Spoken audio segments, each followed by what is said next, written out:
And good morning, Zerto Con. Are you having a good conference? I hope you guys agree this has been an excellent mix of both information as well as entertainment. Yesterday morning, we heard from Zeev with regards to how Zerto is now starting to deliver on their resiliency platform with version 7, as well as how their ecosystem is expanding. In the afternoon, I don't know if you got a chance to catch Heibert's presentation, and boy, I really hope I pronounced that correctly. But if you didn't get a chance to see the presentation on the 7.0 deep dive, I highly recommend that you find a recording because it was really good. The presentation from Peyton Manning to me was particularly poignant because I grew up in Boulder. I've lived in the Denver area my whole life. Been a Broncos fan since I was that tall. You might have seen me right in the front row watching Peyton yesterday. But more importantly was really the message that he had around personal resilience, leadership, and preparation. And it certainly was inspirational for me because I went back to my room and I said, wow, maybe I better prepare that presentation a couple more times. You just never know what might go wrong.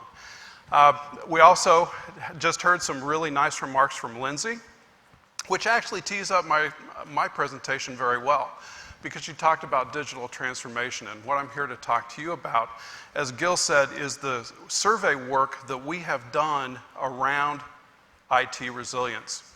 If you're not familiar with IDC, we're an IT advisory and research firm based in Framingham, Massachusetts. We have 1,100 analysts worldwide, and I like to say that we're all an inch wide and a mile deep. And the area where I'm an inch wide is on data protection, disaster recovery as a service, and things like that. So for the past 2 years, Zerto has contracted with IDC to find out what is the market like for digital transformation, or I'm sorry, for IT resilience.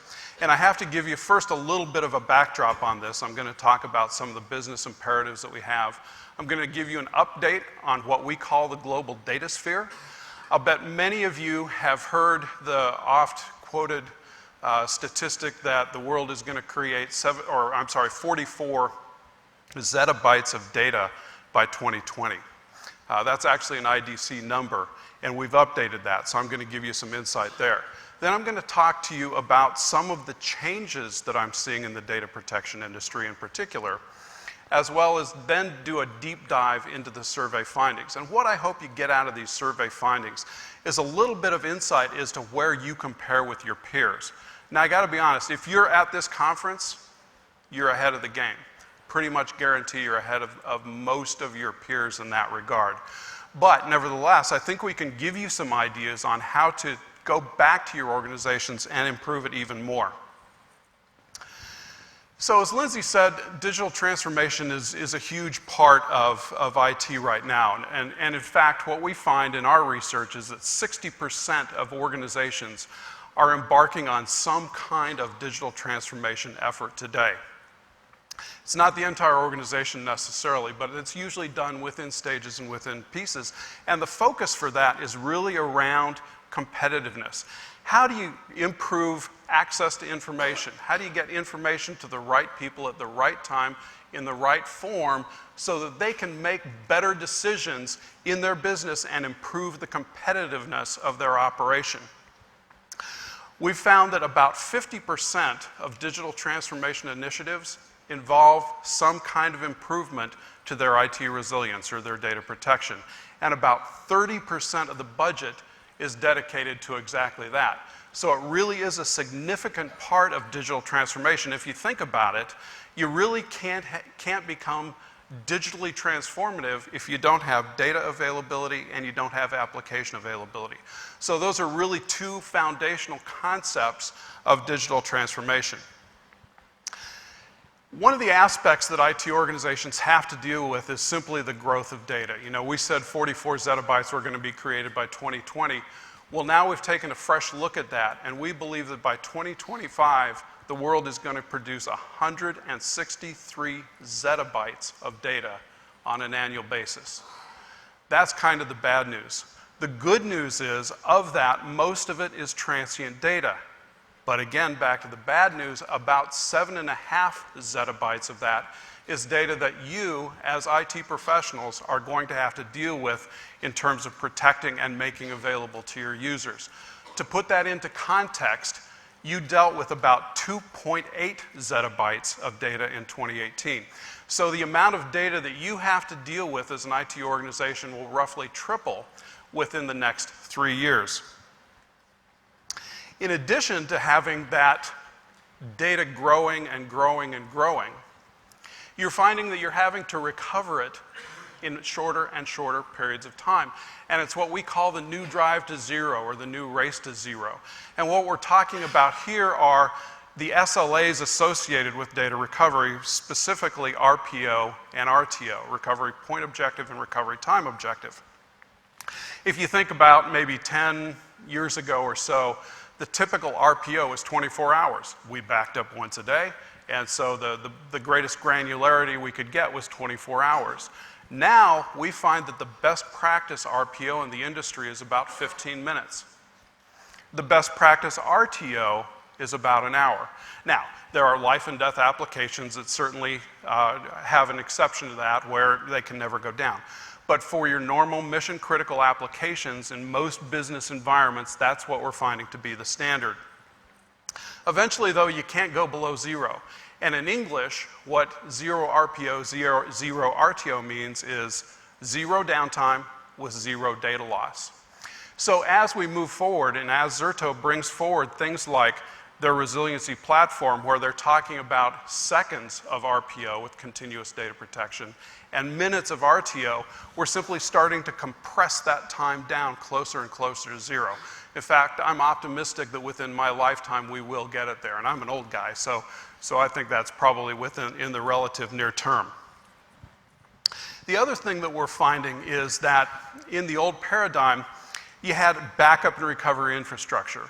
You had backup applications, you had backup hardware, they had their own processes, in many cases they had their own teams, and that was separate from what was available in replication. Again, maybe you used SRDF, maybe you used something from whatever the vendor array happened to be, but it was in its own little environment. Same thing with high availability, separate infrastructure, separate processes. Same thing for disaster recovery. It was an entirely separate operation, as well as for archive.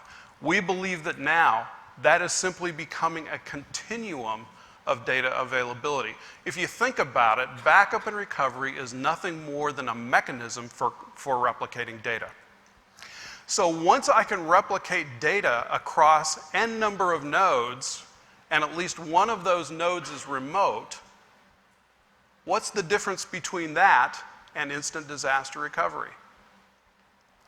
I don't believe there really is a difference, and that's where we're going. And again, that's the promise of a version 7 resiliency platform, of being able to bring together backup and recovery and disaster recovery and make the two seamless. And then, of course, they've added the extension of archive. And we believe that that's simply where the industry is driving to. So let's go ahead and get into the survey. The survey was conducted over, we've actually done it twice now. This most recent survey was concluded less than 3 weeks ago. So the information that you're seeing today, you're the first audience to see it. It is literally hot off the personal computer, so to speak. And what I want to do is to give you some insight into that data.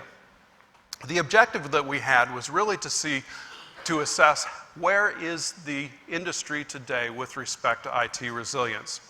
And we surveyed 500 different organizations on a worldwide basis. They tended to be what we call mid to large organizations, meaning they had 1,000 or more employees. About 60% of them were in North America, about 20% were in EMEA, and another 20% were in Asia Pacific. It was a representative sample of industries across all the different industries. No industry was represented by more than 15% of respondents. And I also have to tell you that of the people who responded, about 40% of them were from senior business positions, CEOs, CFOs, vice presidents, general managers, and people like that. And this is important to remember as we go through the results. Another 40% were senior IT leaders, CIOs, CTOs, VP of infrastructure, data center director, and people like that. And the remainder were 20% were IT operationally oriented people. There are 8 headlines that I want to give you today. The first headline is that 91% of the organizations that we surveyed have experienced some sort of tech-related disruption. Now, as I'm going through this, I'm going to be distinguishing between tech issues and business issues. So kind of keep that in mind as we're going along, and I'll explain more. Slightly fewer, 86.2%, have experienced some type of business-related disruption within the last 2 years. 84% of those have experienced a malicious attack within the last 12 months. And I like to say the other 16% simply don't know it. I believe that nearly every organization gets attacked somehow in some way. We don't always know it, we don't always see it because they're not always successful. But of those, 56% experienced unrecoverable data event as a result of those attacks. More than half. To give you some perspective, when we did this a year ago, that number was 49%. So that's a statistically significant increase because it's outside the margin of error for this particular study. The other 4 headlines that I will give you is that only 8.9% of organizations self-rate themselves as fully mature in terms of business resilience. Slightly better, 11.4% of organizations self-rate themselves as IT resilient in terms of maturity. The good news, though, is 92% of organizations have a team in place for business resilience, which includes both IT and line of business individuals, and that 90% of organizations intend to spend more on IT resilience and data protection within the next 2 years. So let's go into the detailed findings. What I'm going to do is take you through the 3 sections of this survey. And the first was really a situation analysis. What was it like, or what is it that these organizations are dealing with? Kind of the baseline. Where are they today?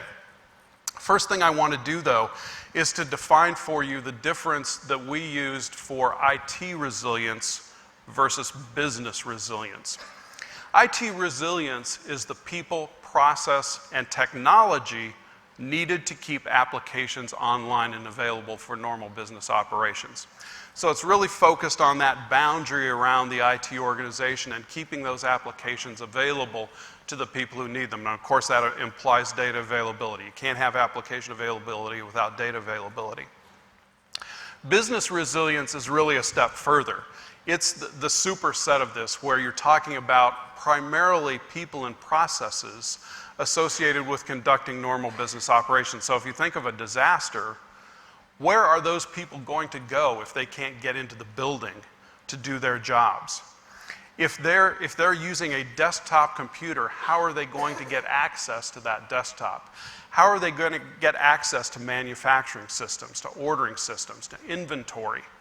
Those are all the things that you have to consider when you're considering business resilience. So IT resilience is a subset, but you can't have business resilience without IT resilience. It is foundational to it because it's simply not realistic for any organization to operate on a manual basis for any period of time. Those applications have to be available to the organization. So the first thing we asked was what is the number of tech-related disruptions your organization has dealt with in the last 12 months. In this case, 91.2% of organizations said they have had some kind of tech-related disruption. About 32%, the largest group, said they had between 4 and 6 such disruptions. About 28% had between 1 and 4. So you might ask, what are those disruptions? Well, we ask exactly the same thing. And what those disruptions were, things like disruptive technologies, new technologies coming into the organization that disrupts the way they do business. New products or services that were introduced that changed the way the organization had to conduct their business. And number 3 was new business models that were brought in. And you can think of things like Airbnb disrupting the hotel industry, or Uber disrupting the taxi industry, or the transportation industry, or things like that. So there are these disruptions. Now what you're seeing on this is that more than 40% responded to those top 3. So we allowed organizations to respond to more than one, and you can see that the majority of organizations experienced a number of these kind of disruptions. Then we asked them, what are the consequences of the disruptions? And the number 1 disruption that they showed here was 47% said employee overtime. Now remember, these are tech-related disruptions. So this is things like having to come in over Memorial Day in order to update systems, to deploy systems, to take care of additional problems, maybe overtime at night, overtime during the day, whatever it might happen to be, was the number 1 disruptor. But the other direct costs were bringing in consultants to help deal with the problem. We also noted that there was a direct loss of revenue for a little more than a third of organizations. And more than a quarter, 26.6%, experienced a permanent loss of customers as a result of these tech-related disruptions. So the disruptions are real, and they have significant consequences. So let's peel the onion back a little bit further. We're continuing to drill down on some of these issues.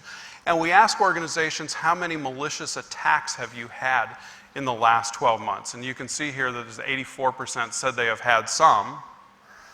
About a third of organizations have suffered between between 1 and 24, and about a third have suffered between 25 and 49.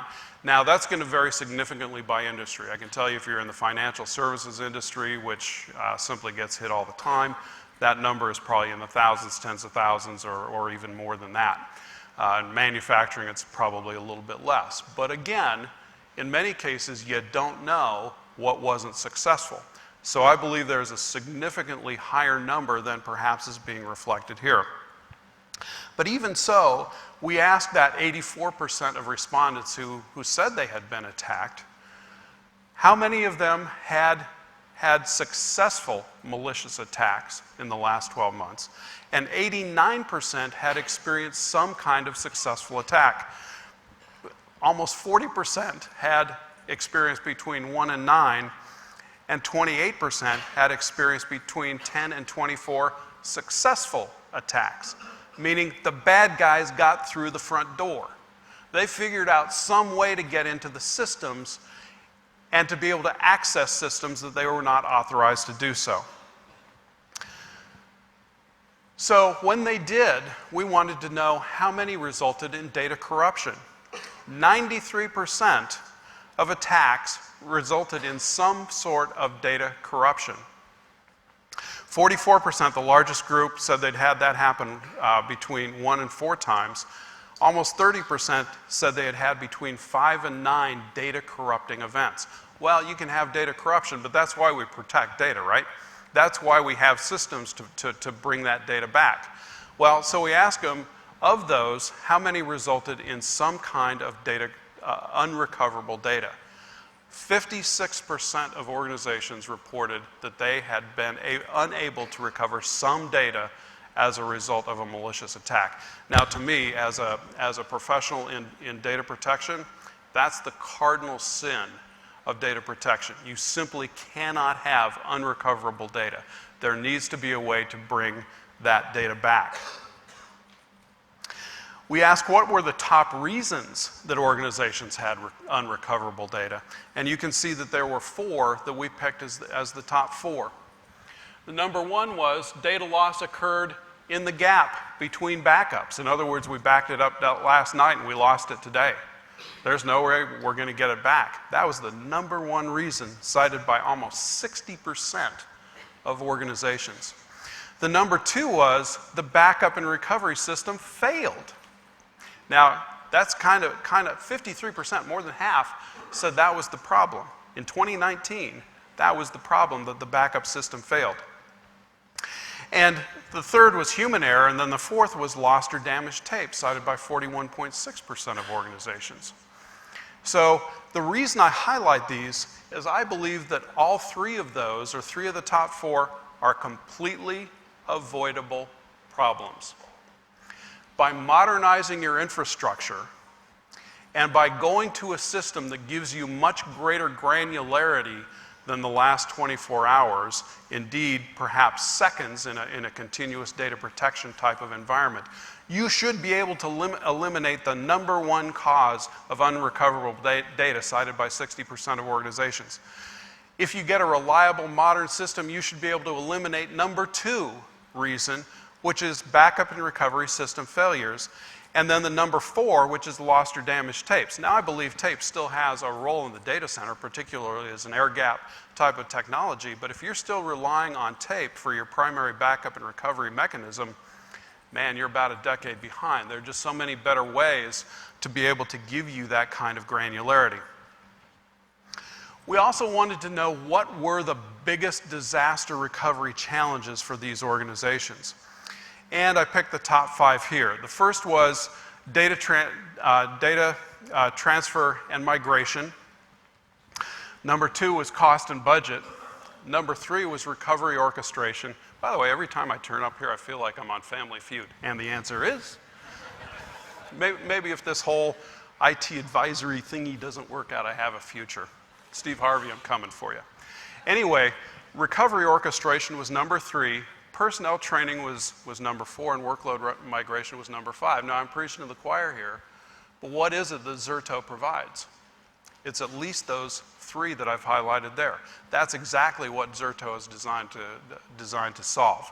Now, one also might argue that cost and budget could fit in there. In fact, I talked to a Zerto user yesterday who said they had actually been able to cut their disaster recovery budget in half by going to Zerto. So you could argue that using the right tools and processes, you can eliminate four of the top five problems, and by introducing systems that have a high degree of automation, you reduce the need for personnel training, and now you've hit all five of them at the same time. This next one, honestly, kind of shocked me, because we asked, what are your biggest backup and recovery challenges? The top two, restore reliability, or I'm sorry, of the top three, restore reliability and backup reliability. So you got a backup and recovery system, and in 40%, 45% of cases, they can't rely on either the backup or the recovery. If you don't have reliable backup and recovery, you don't have backup and recovery. That's all I'm going to say. Because this is, to me, in 2019, this is a truly shocking statistic in terms of the fundamental blocking and tackling of data protection. So now let's go into the next section, which is resiliency readiness. And I think you'll see some areas here where perhaps you can gauge yourselves against some of your peers. What we did was we introduced the IDC maturity model for disaster recovery. Now, this is a fairly standard disaster recovery, or a fairly standard model, 1 to 5 being the ratings where 1 is ad hoc, and it's what I call benign neglect. Definitely people who have not listened to Peyton Manning. They are not worried about Ray Lewis coming and blitzing from the right side of the line, because these are the organizations that have consistently kicked the can down the road and saying, you know what, disasters happen to the other guy. They're not going to happen to us.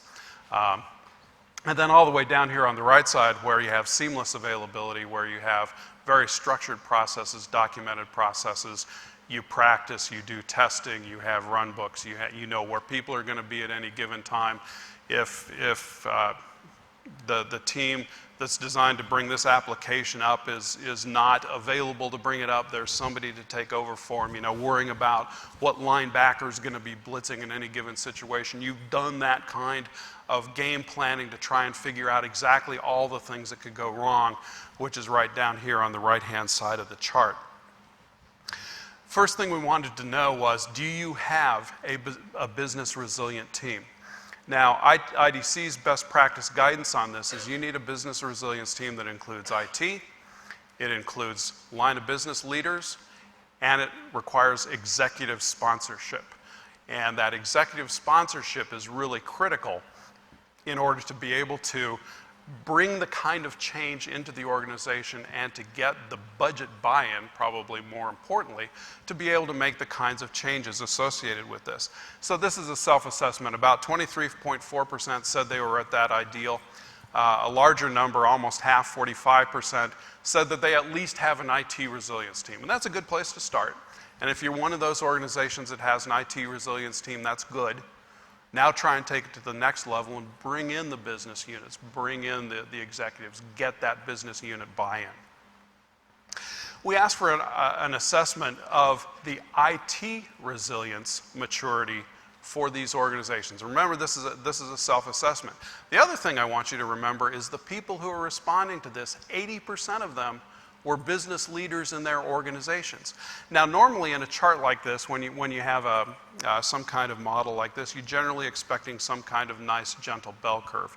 In this case, we have a very flat bell curve in which many of the numbers are pushed off to the left. In fact, you can see that 1 in 5 organizations self-rate themselves as being ad hoc. In other words, they don't have processes, they don't have IT resilience maturity, and 22%, so more than 40% of organizations would rate themselves below average with respect to IT resilience. Only 11.4% of organizations put themselves at the top level of that curve. So what this tells me is that overall within the industry, there's a very low level of IT resilient maturity. So then we ask them about business resilience, basically ask them the same question. Self-rate yourself as to how mature you are in terms of your business resilience. And in this case, it's even worse. 8.6% of organizations self-rated themselves as fully mature, and you can see how this curve is pushed completely to the left, where more than half of organizations rate themselves below average with regards to business resilience maturity. So I guess the first step to solving any kind of problem is you got to recognize what the problem is. So perhaps the good news is people recognize that they have that kind of problem and they're ready to take some steps to solve it. We also wanted to find out what the business leader's perception was of the value of data. And part of the reason for this is we believe that there's a direct connection between that perception of value of data and how organizations behave. This one shocked me as well. Only 20% of organizations, 19% of organizations, self-rated themselves as having a high degree of connection between the value of data and their business success. Think about that for a moment. 80% of the people who responded to this are business leaders, and only 20% of them believe that there is a high degree of connection in their organizations between data and business success. The other thing that's shocking about this, and you think about Lindsay's presentation a little bit ago and the statistics that I gave you, that 60% of organizations are doing a data transformation project, and only 20% of them see a direct connection between the value of data and the success of the organization. That's a huge disconnect for me. I ask, what are you doing? I mean, if you're doing digital transformation, what are you doing it for? If it's not to improve that connection between business and data. So I believe there's some work to do here, and perhaps something within your organization. You think, well, how do our business leaders really think about data? Is there really a connection? And if there isn't, maybe they need some education and some help to understand what that connection is between their success and the availability of data. We asked them what their use of public cloud is for disaster recovery and data protection. And what we found is that overall 45.5% of organizations use public cloud for some part of their data protection and disaster recovery. I can also tell you in other surveys that I've done that 90% of organizations believe that they will use public cloud for some part of their data protection within the next 2 years. So it's very much a part of it. But now we ask them, what percent of your applications are covered by a disaster recovery strategy? And this one is very worrisome.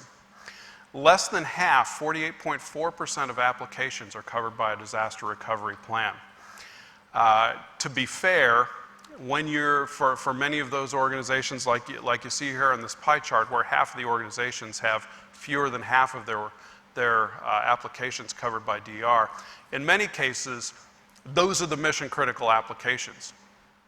But for them to believe that that's a DR strategy is simply whistling past the graveyard, because there are so many dependencies between applications, both the mission critical and the non-critical, the business critical and so forth, that the chances of them being able to bring up those applications within a timely basis is very, very low. In fact, in most cases, the time that it takes to recover is 30 days or more. It can be a month or months.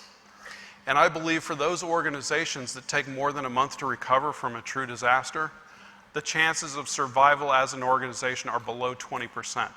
And that number goes down significantly over a period of time. We learned that after 9/11, and we learned that after Hurricane Sandy.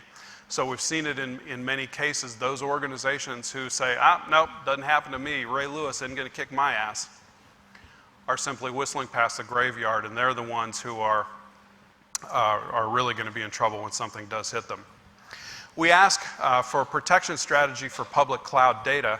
How do organizations manage it? And what we found is that in 47% of cases, nearly half of organizations manage it themselves. It's an entirely DIY kind of thing.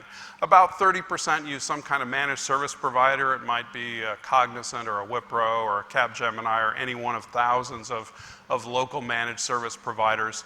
And about 22% use a cloud service provider to manage their data protection environments.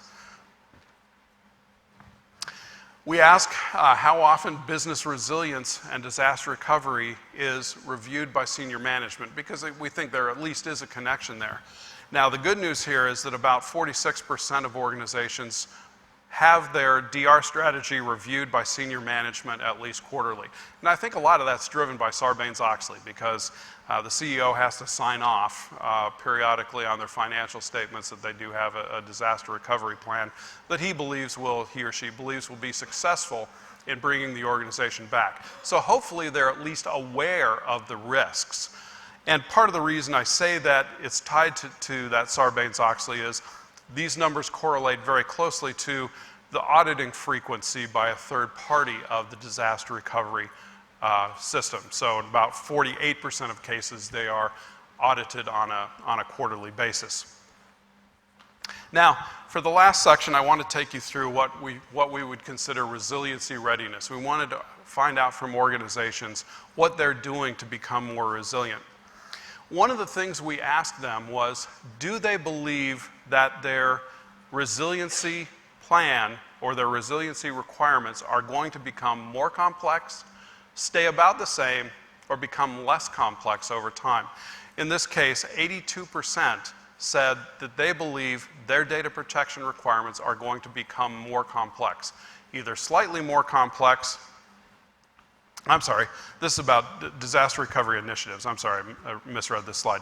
Importance of data protection disaster recovery to initiatives, to their DX initiative, and 82.3% said it played a role, either a minor role or major role. More than half, in fact, said that it played an important or very important role to their digital transformation.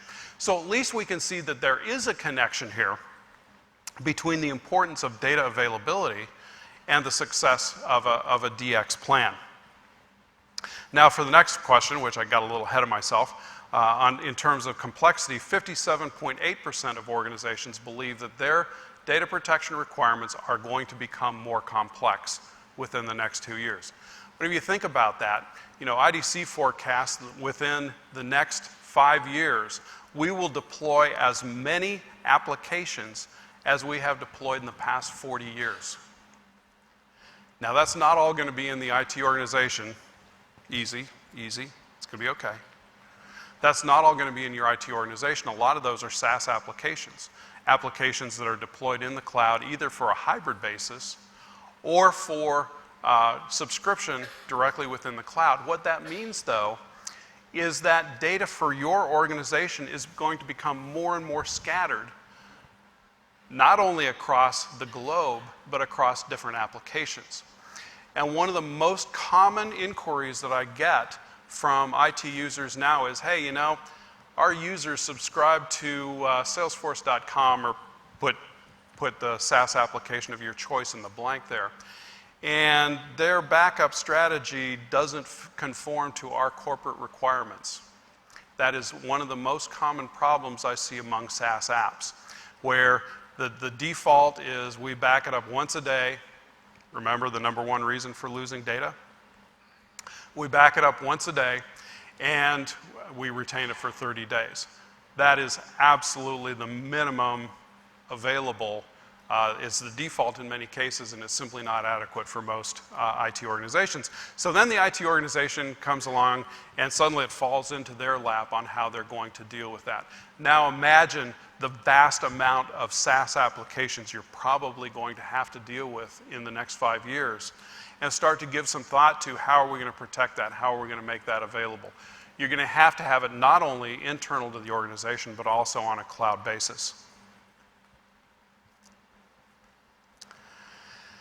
This is kind of a money slide, and it certainly is for the Zerto people. In fact, it's one of the slides that Zeev quoted yesterday, where we ask organizations, are you going to embark on an effort to combine your DR and your backup and recovery systems over the next 2 years? This surprised me. 93.4% of organizations said yes, they do plan to do that. Now, for Zeev and his team, that's what's called a target-rich environment. But it also means that Zerto is very well positioned to take a position in this transformation. But the other thing that it tells me is this is a mindset that is starting to transform within IT leaders, within IT people's heads, to say, you know what, this has to be seamless. We can't have separate DR infrastructure, separate DR processes, and tests that are just totally connected from the application. We've been trying to do that for the last 30 years, and that's why our DR tests fail every single time. They need to be seamlessly integrated, and I can see here from this survey that IT organizations are starting to develop that kind of perspective. We ask what the importance of public cloud to your DR, to your data protection and DR strategy.